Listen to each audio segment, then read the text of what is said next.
آقا سلام، این ویدیو رو مخصوص فوتبال دوستا میگیرم. اینجا میلان دومو و اینکه تصویرهای 125 سال ایسی میلانو اینجا گذاشتن، عکسای مختلف و خیلی قشنگه. بریم که همه رو بهتون نشون میدم.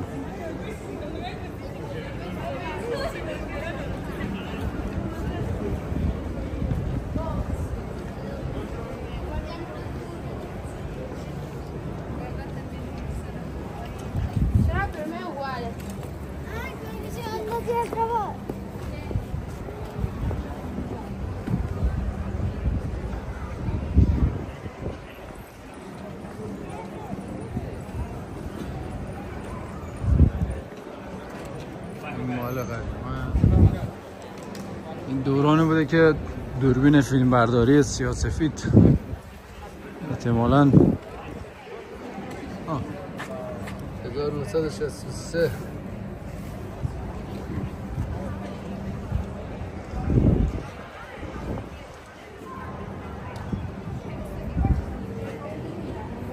هم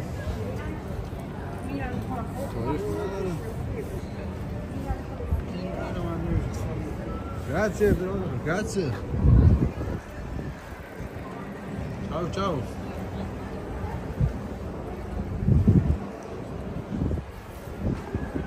خود دستمند بهمون فرو کنه.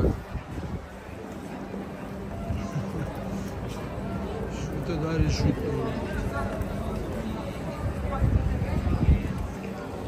این رفته به اونا دستمند بندازه، یه دونه نخو بندازه مثلا 10 یورو. ای کونکش.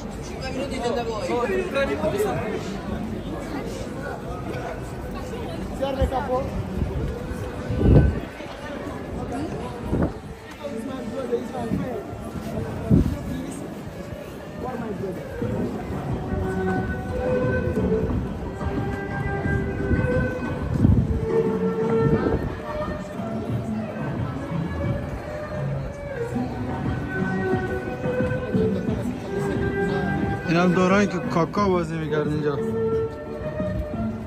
2005 اینها شاید باشه، یادم نیست کی بود. حاشیه مسابقات.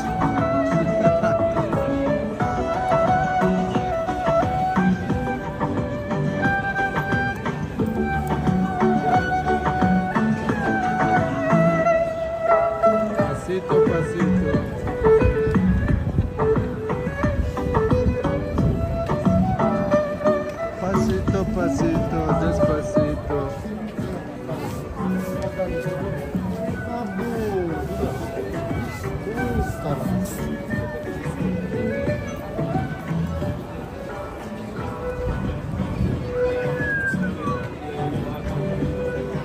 این دیگه لیگ قهرمانان خودشه.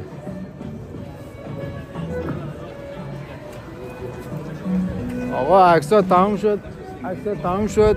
بعد خدمت شما عرض کنم که عکسای قشنگ بود. من به شخصه اون قسمت کاکا بودم، کاکا اونا رو خیلی دوست داشتم.